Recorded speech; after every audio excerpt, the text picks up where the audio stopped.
Hi guys, it's Frankie from Frankie Watch. Good to see you all again. So glad to be back here on this channel creating content. And today is very special because for the first time, Frankie Watch has received a watch from a company for review. Jonathan Broughton. Thanks so much, Jonathan, for sending this one out. Let's have a look.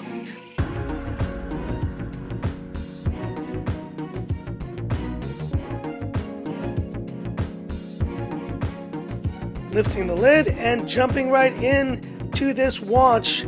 There it is. Jonathan Broughton reached out to me about a month ago and he asked me if I wanted to review his watch on my channel. And this right here, guys, is called the Longshot. It is a diver style watch which has a lot of interesting looks, but a lot of inspiration from some of my favorite timepieces without sacrificing its own unique look. So I really do appreciate the presentation, and Jonathan is a guy based in the US and he's created this line of watches, Jonathan Broughton, using his own name. They are very interesting timepieces that don't break the bank. This watch costs just under $500 US. And I gotta say, when I first took this watch out of the packaging, I was impressed. I was like, wow, this is a lot of my favorite watches in one. From some timepieces, you'll see a little bit of sub in here. You'll see a similar like Oyster Flex bracelet, but also similar looks to the Omega Seamaster Diver 300. But there's another watch that this mimics, or that this evokes, the Pelagos. And the Pelagos to me represents one of my favorite watches that has ever been released, especially the FXD. But what I love is that Jonathan has been able to take those inspirations and create a unique design here that doesn't break the bank, but still gives you an automatic timepiece made of 316L stainless steel, 42 millimeters in case diameter, 300 meters of water resistance. That is very impressive, considering a lot of micro-brand divers in this space typically only offer 200 meters of water resistance. And every aspect of this watch is actually pretty high quality for the price. We have vulcanized rubber on the strap, and we have a clear case back where you can see the Seagull 1812 movement. That's right, he's using a Chinese movement in here, but he's been able to apply a little bit of finishing here with his own custom rotor, which does give this watch a little bit more flair in terms of the finishing. There's an automatic movement, 48 hours of power reserve, and overall, guys, the accuracy of this watch, I put it on the time graph, has been around plus 8 seconds. That is really not bad considering the price point of this watch. And you take a look at the dial, you can see this kind of rehaut, which really does evoke that Pelagos. The bezel action is a little bit stiff. I wish it wasn't so clicky, but at least it is super precise, so there's no give either way. And it definitely feels a lot more high quality than some of the other bezels that I've felt on Seikos or other similarly priced watches. The other thing I really enjoy is the text. You know, with this light blue automatic text, the 300 meters of water resistance, yes, you have applied indices on this watch, and they're done really nicely here. Now, I will say I do think the hands are a little bit small. I would have liked to see maybe more prominent hands, especially for the hour hand. They kind of get subsumed here by the dial, but as you can see, it is a matte finish on the dial, and I think it's evoking that Pelagos look without completely taking from it. It looks really nice. But the other thing that's really great on this watch is the Loom.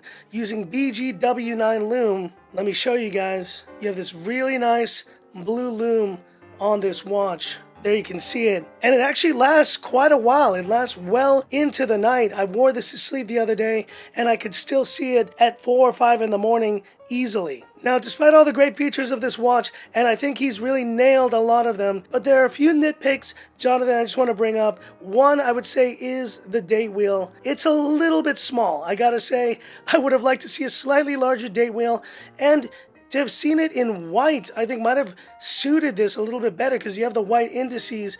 A 6 o'clock white date wheel might have looked, I think, a bit better with this design. The other weird quirk about this watch is related to the finishing on the case. On this side, you do have this bevel and it is polished. It does make for a very nice look.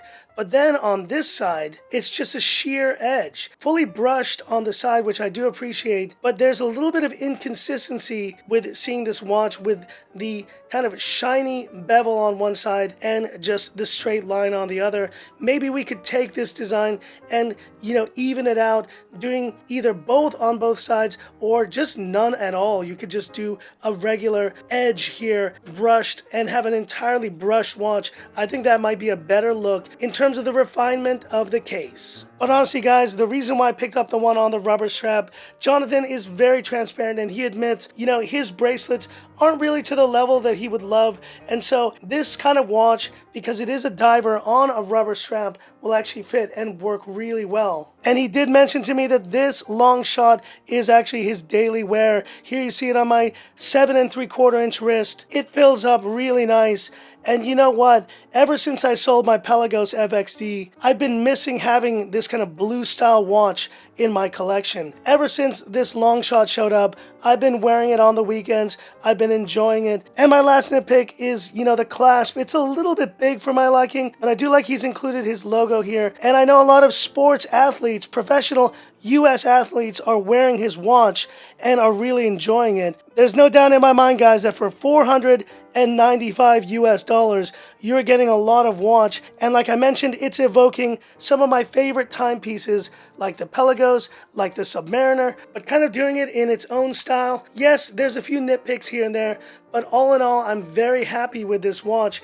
It far exceeded my expectations as a first watch to share here from a company on my channel, the Longshot 300-meter diver from Jonathan Broughton. Links in the description. Go check it out. I think for the price, this is a very impressive diver. But hit me up in the comments. What are your thoughts on this Longshot? And have you heard of Jonathan Broughton? If you haven't, go check out his page. It's definitely great to support new brands, new micro brands in the space, and to actually have a watch that I think really fits my style and the type of watches I'm into right now was the icing on the cake. But hit me up in the comments. I'd love to hear about it. And that's it for this video. If you liked it, give me that thumbs up. And if you love the content of Frankie Watch, subscribe to the channel. Hit that bell icon for future updates. Apologies once again, guys, for the delay in content, but it's good to be back here making some great watch content for you all. And companies, if you're watching this, micro brands out there, if you do want to send me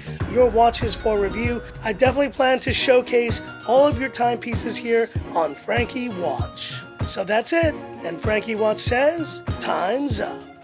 Have a good one. Been wearing this Daytona all week, but it's time for the weekend. Oh yeah.